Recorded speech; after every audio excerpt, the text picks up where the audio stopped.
Before week 6 of the NFL season begins, you should try to improve your team. It sounds pretty simple, right? But it can go a long way. And in this video, we're going to talk about the 6 running backs that you should be trading for right now in your fantasy football leagues. And I'm starting with a guy in Kenneth Walker, who is arguably a top 3 running back the rest of the season right now. Yes, he's that good, and there's a decent chance the player who has him or the person who has him in your fantasy league just doesn't view him as one of those elite first-round pick worthy type players. Because we've now seen 2 games since Kenneth Walker returned from injury, and look at this. He played 60% of the snaps, saw 75% of the backfield rushes in week 4. This past week, 68% of the snaps, 71% of the backfield rushes. He came back from this injury and he was completely fine. He's seen 17 to 21 carries in the last 2 games. Zach Charbonnet is not factored in. And it would have been super easy for the Seahawks just to give Charbonnet some of the work and take some of that workload off of Kenneth Walker returning from an injury, because Charbonnet has been solid when Walker was out. But no, it wasn't the case. The second Walker got back, they put Walker into every single situation, including passing downs, which is a new development. As you can see right here, Walker the past 2 weeks ran 31 routes and 30 routes. And the reason why this is important, because in his 30 career games before this season, before he got the new offensive coordinator Ryan Grubb from college, from Washington,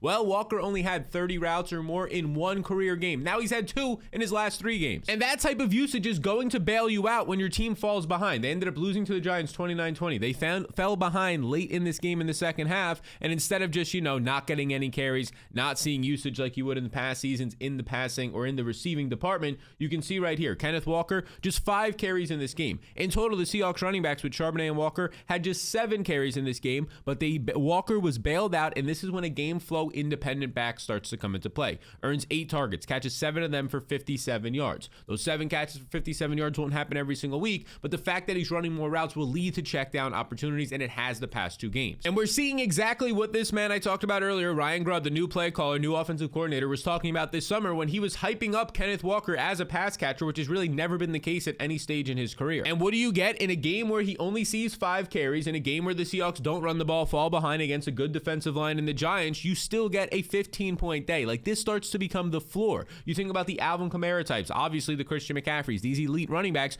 who have this 7-catch upside, even if it's just 3-catch, 4-catch upside, 57 yards. This is what holds you up during your bad weeks as a rusher, and we know the good weeks as a rusher are there because we just saw it last week when he had 3 rushing touchdowns in his first game back from injury. So the dude is now seeing 13 targets the past 2 weeks. He's caught 11 balls these past 2 games alone. I mean, if he can start to push towards a 45, 50 plus catch season, now you've unlocked Kenneth Walker as a top 10 rest of season player. And the best part is, it's not like he's 25, 26, maybe an injury is going to add up. This guy is still 23 years old, and if you scroll over here on Player Profiler to his athletic testing, remember, 4.3 speed. So you're getting the elite speed. We know he's a great in-between the tackles runner. He can break tackles, and now when we're adding this pass catching component, to me, he's a guy I'd rather have over guys like Breece Hall. Yes, Breece Hall, Kyren Williams, Jonathan Taylor, who is now hurt. I really only want, at this point in the season, 1 or 2 backs over one Kenneth Walker. And what makes that even more, let's just say, clear is the schedule moving forward. All of these matchups that he has, the next 6 matchup, the 49ers twice, the Falcons, then he gets the Bills at home, who have given up a ton of production to running backs, the Rams at home, the 2 worst run defenses in the league.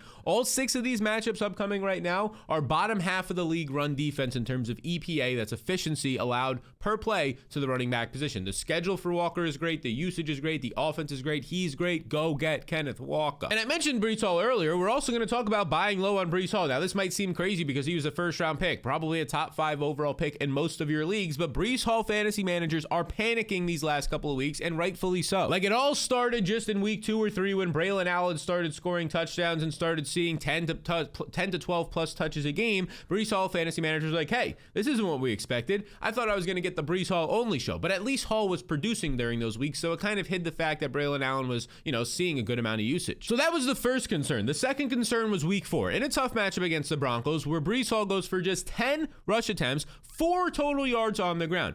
Absolutely brutal. This was terrible. This was bad. This was not Breece Hall's fault, though. It was his offensive line that these last 2 to 3 games has been atrocious. I mean, boys, and the ladies out there, right now, Breece Hall is struggling to pick up yards before contact. That speaks to his offensive line. You can see right here, the Jets' offensive line in run blocking this season has been 24th in the NFL in the season, but they were pretty good like week 1 and 2. So they've actually trended down a lot. Borderline worst offensive line in run blocking in the league the last 2 to 3 weeks. And not only that, on Mondays I do a lot of research. I get up super early, 3, 4 in the morning to recap everything, stay up super late. So we find a lot of nice stats in there for you beautiful people. And this stat was really surprising to me. I put this tweet out yesterday because the moment I saw the stat, I was like, yep, gotta let the people know. Breece Hall has gained just 27 yards the past 2 games. 27 yards on the ground. That's rushing. Pretty damn bad. 34 of these yards, though, have come after contact. So now you're saying, wait, he's gained 27 yards, but 34 have come after contact. How does that make sense? Yeah, it shouldn't make sense, because what this means is he's gained -7 yards before contact this season. Now, you might be saying, oh, maybe he's dancing behind the line of scrimmage. No. If you watch these carries, if you go back and watch the carries the past 2 games, he's not dancing. The moment he gets the handoff from one Aaron Rodgers, 1 to 2 defenders are in his face. That's how you go from picking up 27 yards, 34 after contact, because he's talented and can pick up yards, break tackles, find holes after contact, yet -7 yards gained before contact the past 2 weeks. This is the problem right now at Breece Hall. This is why his fantasy managers are really panicking right now. I don't think it's going to last. It just doesn't last all season long. Offensive lines get better, they get healthier, but this situation has his fantasy managers worrying. But what if I told you right now is the last chance you're probably going to have to ever buy low on Breece Hall again in this season because of this right here. In week 6, he's going to play on Monday Night Football at home. Everybody's going to see this in prime time against the Buffalo Bills. And do you know what the Buffalo Bills just did? They actually allowed Cam Akers to have a nice fantasy day. And the week before that, they allowed Derrick Henry to go absolutely bonkers. So far this season, the Buffalo Bills are allowing the most rushing yards per play. It also didn't help this past week that the Jets fell behind by multiple scores. They got down 17-0 in week 5. That's not going to help your running backs. That's not going to help your offensive line in general, facing pressure, facing a lot more guys in the box at that point, forcing you to throw the ball. Aaron Rodgers had thrown 2 interceptions, so this was an opportunistic defense that was trying to get even more. But the good news for you, if you're trading for Breece Hall, is if you look at his snaps column right here through 5 games on Fantasy Life, you'll see all of them over 70%. He's still commanding the elite backfield, even with Braylon Allen there. This past week, 75% of the snaps, second best on the season, 64% of the rush attempts, second best usage on the season for Breece Hall. So outside of week 1, you're getting the best usage you had on the year for Breece Hall. So very quietly, the role is remaining strong. He's taking back some usage away from Braylon Allen. It's just the offensive line's an issue. But if we just look at the rest of the running back landscape this year, Christian McCaffrey injured, Bijan Robinson struggling, Jonathan Taylor right now is injured. I mean, outside of Saquon Barkley, these early round running backs really aren't paying off for you, which to me makes it not as bad that Breece Hall has been struggling these last 2 weeks. But of course, if you spent an early round pick on him and now you're 1-4 or 2-3 in your fantasy league, or God forbid 0-5, yeah, it's time to start dealing Breece Hall for a package deal and some better assets. You could be the guy that's buying low on it. So go ahead and buy low on Breece Hall, but exactly who should you be trading for him? Well, to find that, you should have some sort of trades tool or rest of season rankings. That's what I have right here. This is my last week's rest of season rankings tool. You can see Saquon, my number 1 player rest of season. I just sent out the updated version for this week to over 20,000 other people. You scroll through it, my top 150 players just show you exactly where the values are when it comes to trading this season across all positions. And as I mentioned, 20,000 plus people currently have access to that for 2024. It's just one of the tools that you get. You get many tools in my fantasy blueprint this season. And how do you get access to the blueprint, you might be asking? Well, there's a link in the description below, and you just follow these 2 simple steps to get access. It will then take you to this page where you sign up for one of our 2 partners. And the reason why you sign up through one of our 2 partners is because it makes the blueprint absolutely risk-free through signing up through one of our 2 partners. You just follow the steps, make sure to read the instructions here, the 3 simple steps for whichever partner you want to sign up for, either Better or Underdog. And the reason why it becomes risk-free, you can check this out when you sign up through one of our partners. If you don't make your fantasy playoffs, I 100% refund your payment of $10. All you have to do is reach out and ask. This is risk-free, so there you go. You can get the fantasy blueprint right now, use it for the next 10 to 12 weeks, all the way up until your fantasy championship, while you smack around your competition there. If you want to join the 20,000 other people currently using my fantasy blueprint, the tools that I use, you can scan this QR code right here. Lovely QR code that's on the screen. Give you a second to do that, or click the link in the description below to take these tools, smack around your competition with. All right, enough of paying the bills. Now let's get to the next guy here, Isaiah Pacheco. We just had a nice Kareem Hunt game in prime time on Monday Night Football. He's now had back-to-back games where he's scored, back-to-back games where he's had some publicity, a lot of fantasy hype around him. Isaiah Pacheco is going to come back in, 4 or 5 weeks, right in time for your fantasy playoffs, and you could buy absolutely low on him right now. I mean, people are just throwing him into package deals like he's not worth anything. I mean, enough of all these Chiefs other running backs on the team. Enough of the Carson Steals and the hype that he had for 1 week. Brutal. Enough of the Samaje Perines, and yes, he's a decent veteran running back, not really much there.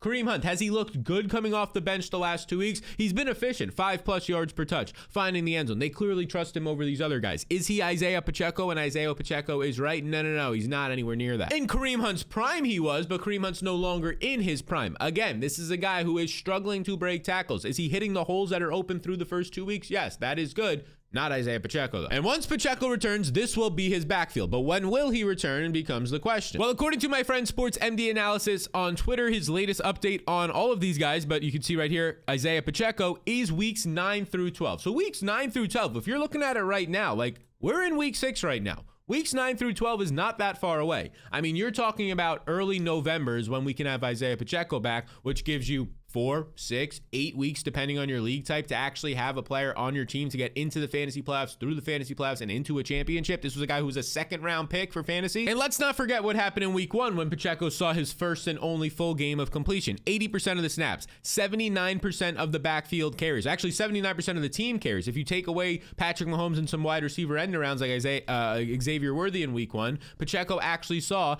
88% of the running back backfield carries. He had a full workload. Now, of course, if he comes back, it might take him a couple of weeks to ramp back up. Might see some Kareem Hunt during that time, but this is still Isaiah Pacheco's backfield. But here's the thing. This is not for the 0-5 teams. This is probably not for the 1-4 teams, but the teams that are in contention, one game out of the playoffs, you're at 2-3. You're in the postseason right now in fantasy, 3-2, 4-1. You're a monster and 5-0. This is the guy you should be trading for to pad your team even more when the postseason comes. So trade for Isaiah Pacheco. You could buy super low and then go ahead and get Tony Pollard, who is coming out of his bye. He's a player to target right now for the Tennessee Titans because before the bye week, if you recall, in his last game, what you got was a nice total or a nice usage week. 61% of the snaps, 56% of the carries on this team. It was actually over 60% if you look at just the running back usage. That led to 24 opportunities, massive 24 opportunities. The usage we wanted out of Tony Pollard with the Cowboys, we're actually getting right now with Tennessee. But the problem for Tony Pollard has been his offensive line, very similar to Breece Hall. Check this out. Pollard has earned 246 rushing yards this season, and 248 of them have come after contact. So the quick math there is that he has negative 2 yards before contact. The offensive line is not helping him. Pollard's doing it all on his own. And this makes sense because if you look at PFF, the Tennessee Titans have the 20th ranked run blocking unit. Now here's the thing. This is a younger offensive line. They had an early round pick last year, an early round pick this year, a top 10 pick in J.C. Latham on their offensive line. Hopefully the goal is that now that they're coming out of the bye week, you had an extra week to fix some of those things on your line, shuffle some pieces if needed, more likely change some of the scheme things going on in protections. And hopefully we can start to see some of that play out because through 4 weeks this season, what you're getting out of Tony Pollard right here on Fantasy Life is 64% of the snaps, 65% of the backfield carries. We're getting the usage that we wanted to see. And now that's 19 opportunities per game is what it's leading to. Of course, Tajay Spears is still there. I talked about Tajay Spears last year as a buy low candidate heading into the bye week because he had 17 opportunities, because he's ramping back up from injury, because he's an exciting player. And if he sees more opportunities, that's great. Now coming out of the bye, maybe you get more usage out of him. But don't get me wrong. If I had to choose one guy right now the rest of the season, it's the guy in Tony Pollard who's seeing nearly 20 opportunities per game, coming off of a 24 opportunity week, looking really good, breaking tackles, being explosive. And also for what it's worth, not being injured like Tajay Spears was in week 2, week 3, and somewhat in week 4 heading into the week. I mean, we can give a lot of reasons why it's Tony Pollard over Tajay Spears, why it was even during the draft process by a couple of rounds. The other reason could also be the fact that, oh yeah, they went out and signed this guy to replace Derrick Henry, totally different player, totally different offense they're running there now in Tennessee, but they signed this guy, gave him millions of dollars, upwards in the 20 million range, to come in here and be the running back for the next few seasons. They paid him to be the RB1. He's currently operating as the RB1, and now his upcoming schedule is pretty nice. You're going to get a matchup this week at home coming out of the bye week for the Titans against the Indianapolis Colts. And I don't know if you know about the Colts this season, but they're coming off of a week where they just allowed Tank Bigsby to be the running back one on the entire week, over 100 yards, multiple touchdowns. And so far this season, they've given up 150-yard games to Joe Mixon, 150-yard games to Josh Jacobs. Yeah, you can run on this Colts team. That's a bonus for Tony Pollard. And then the week after that, they go on the road and they face the Buffalo Bills, who we just mentioned earlier allow the most rushing yards per play this year. Just allowed Cam Akers to have a serviceable fantasy day. Derrick Henry to have a monster breakout game the week before that. You can run all over if you want to the Buffalo Bills, and I think that will be the approach that Tennessee takes in that week. So the next 2 weeks, great matchups is what you're going to see. Even a matchup against the Patriots coming up a month from now or so is a fine matchup for Tennessee and Tony Pollard, and even to some extent Tajay Spears. So right now I'm trying to buy low on Tony Pollard. Ideally, you were able to do it as he was entering his bye week, because a sneaky little hack in fantasy is the guys that are on their bye week. You're the owner that has them in your league, might be desperate to get a win, and they'll trade those guys who are definitely going to get zeros on the bye for a cheaper price. But even if you have to pay a little bit more now that he's coming out of the bye, or the fair price, that's fine. Now the next guy I want to talk about is Devon Achane, who this past week was injured. He was injured. He was concussed in this game. He did not return on Sunday. Now this is not great that he's concussed. Usually you're going to miss a game, but the good news is for Devon Achane, on average you'll miss 8 games, but he's heading into, and we'll pull it up right here, he's heading into his bye week. He's going to go into his bye week right now. He's going to come out on October 20th. So this next week they're going to be in the bye. Come out on October 20th. And what did we just say about the Colts, a great matchup for running backs. The Cardinals is a great matchup for running backs. I mean, look at this fucking schedule, people. The Bills, a great matchup. The Rams. These three teams right here, the Colts, the Rams, and the Bills might be the three worst run defenses in the league, and the Cardinals aren't far behind. So the next month of the season, once Devon Achane comes out of the bye week, gets healthy, is going to be great. And oh yeah, Tua Tagovailoa is right now trending to return in week 8. So I'm looking at this entire Miami team as a buy low situation because you really only have to get by week 7 after the bye until Tua comes back. And even in week 7, things started to look good. You saw both Raheem Mostert and Jalen Wright have nice games this past week. You look at Mostert, he filled in while Devon Achane went out, nearly 100 total yards, 98 total yards, 21 touches in a fine matchup at New England on the road. You look at the rookie in his first extended run. Let's pull up the rookie. There's that rookie. We talked about Jalen Wright in a running back ads video, an explosive, the most explosive rookie in college football last year. You can see right here, 13 carries, 86 yards. He was highly efficient in this game. So the running game got going. The overall offense got going a little bit, especially compared to a week before where Tyler Huntley couldn't even crack 100 yards and everything looked like it was falling off the rails in Miami, and kind of still is. So right now, with the other running backs producing, with Devon Achane injured, with him going into his bye week, I think he's at a rock bottom in fantasy trade value right now. And that doesn't mean that he's not valuable. That just means that you can get him for a super cheap price point compared to usual. I mean, let's just pull a player profiler and look at his recent weeks. Of course, when Tua was out there, you had the running back 3 and the running back 2 on the week. So let's remember that because Tua is only a week away. But since then, 8.8 points, 5.9, and 2.7 leaving with an injury. His production has dropped in 4 straight games. He has not top 10 fantasy points since Tua has left the lineup. He's now injured. He's now in the bye week. These are all reasons why the person who has him on their team is probably going to sell him for a cheap price point. You could probably trade 1-for-1 like Rashid Shaheed after what he did on Monday Night Football in some leagues right now for Devon Achane. But I strongly believe that this isn't Achane's fault. I think it's the play caller Mike McDaniel trying to adjust to new quarterbacks, not just 1, not just 2, but 3 quarterbacks in the last 4 weeks. Yeah, that's part of it. Because the actual efficiency stats and production for Achane this year has been solid. He ranks 4th in yards created this season and 6th in running back yards per route run. So both on the ground and in the air, he's been efficient and productive. So I'm looking to buy low on Devon Achane right now. I think that he's a very interesting trade candidate in really all league formats as he enters week 7 and Tua returns potentially in week 8. But before we get into this next guy who I think maybe the rest of the season is just going to be a top 5 running back, 65% of you are not subscribed. We've reached that point in the video. Gentleman's agreement. There we go. We just shook on it. Come on. We just shook on it. You know what that means. You hit the subscribe button if you find this video helpful, entertaining, engaging. You made it to this point to the gentleman's agreement. So hit that subscribe button. We are approaching 150,000 of you beautiful people subscribed to the channel. Helps the channel a ton. Hopefully these videos help you. There's our little deal. Our deal there, the gentleman's agreement. Go ahead and do it. Appreciate y'all a ton. Let's get back to the video. Next up, I want to talk about Jordan Mason, who I do believe for probably the second time this year, you can now get a little bit of a discount on him. Maybe this will be the best situation because he's coming off of arguably his worst game of the season. If we pull it up right here, it's pretty crazy that this is arguably his worst game because he still sees 15 touches. He still has 98 total yards, but he had a key fumble in this game that probably cost him the overall game in the red zone, so that's not great. Really wasn't even Jordan Mason's fault. If you watch that fumble, multiple of his tackles got completely blown up. He gets like blindsided hit. Yeah, you got to hold on to the football, but not what you're expecting on that play, especially when your tackles are normally blocking well for you there. But in general, Jordan Mason fails to crack 10 fantasy points because of the fumble, doesn't find the end zone, doesn't really get involved in the receiving game yet again, and doesn't get his 20 carries per game that he's been seeing. So maybe people are down on Jordan Mason right here. You can see the little snowflake on DraftKings. He was cold this week. But the good news is if you look at his role, it still remains strong. Like there is some things to point out about the role after this week, but overall strong. And we'll talk about all of that. In week 5, 63% of the snaps,